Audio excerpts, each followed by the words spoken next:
Assalamualaikum warahmatullahi wabarakatuh. Nama saya Marisa Triamidah, NPM 2212926. Di sini saya akan menjelaskan tentang sejarah psikologi abnormal. Jadi, zaman dahulu, manusia beranggapan bahwa ada kuasa di luar tubuh yang berperan dalam perilaku seseorang yang abnormal, dari mulai dewa-dewa, setan, roh, bahkan hingga rasi bintang dan bulan dianggap mempengaruhi perilaku abnormal. Cara menyembuhkan pun tidak rasional karena adanya anggapan tersebut. Sejarah psikologi abnormal dimulai sejak mulainya peradaban manusia. Dari zaman ke zaman, terdapat perbedaan cara menangani perilaku abnormal yang termasuk ke macam-macam gangguan jiwa manusia. Apa sih psikologi abnormal itu? Yuk kita bahas. Psikologi abnormal merupakan salah satu cabang psikolog yang berupaya untuk memahami pola perilaku abnormal dan cara menolong orang-orang yang mengalaminya. Satu jawabannya adalah kondisi emosional seperti kecemasan dan depresi. Dapat dikatakan abnormal bila tidak sesuai dengan situasinya. Selanjutnya ada 3 pengelompokan definisi abnormal. Yang pertama yaitu pendekatan statistik. Di atas atau di bawah normal disebut dengan anormal, bukan abnormal. Istilah ini sering dipakai pada aliran behaviorisme dan kuantitatif. Yang kedua yaitu ada pendekatan fungsional. Fungsi-fungsi kepribadian yang ada pada orang bersangkutan berada pada taraf yang optimal atau tidak. Yang ketiga yaitu ada pendekatan kultural. Pendekatan kultural yaitu melihat abnormalitas dari sistem nilai yang berlaku dalam masyarakat tertentu. Ada kriteria yang menentukan abnormalitas. Yang pertama yaitu ada perilaku yang tidak biasa. Perilaku yang tidak biasa disebut dengan abnormalitas. Hanya sedikit dari kita yang menyatakan melihat atau mendengar sesuatu yang sebenarnya tidak ada. Hal ini hampir dikatakan abnormal dalam budaya kita. Yang kedua yaitu ada perilaku yang tidak dapat diterima secara sosial atau melanggar norma sosial. Seperti setiap masyarakat kan memiliki norma-norma atau standar yang menentukan jenis perilaku yang dapat diterima dalam beragam konteks tertentu. Perilaku yang dianggap normal dalam suatu budaya mungkin dianggap abnormal dalam budaya lain. Suatu implikasi dan mendasarkan definisi dari perilaku abnormal pada norma sosial adalah bahwa norma-norma tersebut merefleksikan standar yang relatif bukan kebenaran universal. Yang ketiga yaitu persepsi atau tingkah laku yang salah terhadap realitas. Biasanya sistem sensori dan kognitif memungkinkan kita untuk membentuk representasi mental yang akurat tentang lingkungan sekitar. Yang keempat yaitu ada orang-orang tersebut berada dalam stres personal yang signifikan.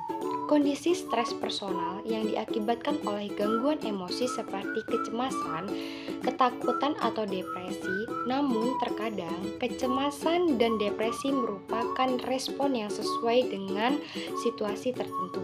Yang kelima yaitu ada perilaku maladaptif. Perilaku yang menimbulkan ketidakbahagiaan dan membatasi kemampuan kita untuk berfungsi dalam peran yang diharapkan. Yang keenam yaitu ada perilaku berbahaya. Perilaku yang menimbulkan bahaya bagi orang itu sendiri atau orang lain.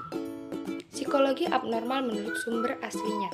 Perilaku abnormal dapat digolongkan sedikitnya menjadi 3, yaitu yang pertama ada faktor biologis. Faktor biologis adalah keadaan biologis atau jasmani yang dapat menghambat perkembangan ataupun fungsi sang pribadi dalam kehidupan sehari-hari, seperti kelainan gen, kekurangan gizi, penyakit, dan lain sebagainya. Pengaruh-pengaruh faktor biologis lainnya bersifat menyeluruh, artinya mempengaruhi seluruh aspek tingkah laku, mulai dari kecerdasan sampai dengan tahap stres. Yang kedua yaitu ada faktor psikososial. Ada trauma di masa kanak-kanak. Trauma psikologis adalah pengalaman yang menghancurkan rasa aman, rasa mampu, dan harga diri, sehingga menimbulkan psikologis yang sulit disembuhkan sepenuhnya. Trauma psikologis yang dialami oleh masa anak-anak cenderung akan terus dibawa sampai ke masa dewasa. Selanjutnya ada deprivasi pranetal. Tiadanya kesempatan untuk mendapatkan rangsangan emosional dari orang tua, berupa kehangatan, kontak fisik, rangsangan intelektual, emosional, dan sosial. Ada beberapa kemungkinan sebab, misalnya yang pertama, dipisahkan dari orang tua dan dititipkan di panti asuhan. Yang kedua, yaitu ada kurangnya perhatian dari pihak orang tua kendati tinggal bersama orang tua di rumah. Hubungan anak orang tua yang patogenik. Hubungan patogenik adalah hubungan yang tidak serasi. Dalam hal ini, hubungan antara orang tua dan anak berakibatkan menimbulkan masalah atau gangguan tertentu pada anak. Selanjutnya, struktur keluarga yang patogenik. Struktur keluarga yang sangat menentukan corak komunikasi yang berlangsung di antara para anggotanya. Struktur keluarga tertentu melahirkan pola komunikasi yang kurang sehat, dan selanjutnya muncul pola gangguan perilaku pada sebagian anggotanya. Yang ketiga yaitu ada faktor-faktor sosial kultural, meliputi keadaan objektif dalam masyarakat atau tuntutan dari masyarakat yang dapat berakibatkan menimbulkan tekanan dalam individu, selanjutnya melahirkan berbagai bentuk gangguan seperti contohnya. Yang pertama ada suasana perang dan suasana kehidupan yang meliputi oleh kekerasan. Yang kedua ada terpaksanya menjalani peran sosial berpotensi menimbulkan gangguan seperti menjadi tentara dalam perangan harus membunuh. Yang ketiga yaitu ada menjadi korban prasangka dan diskriminasi berdasarkan penggolongan tertentu seperti berdasarkan agama, ras, suku, dan lain-lain.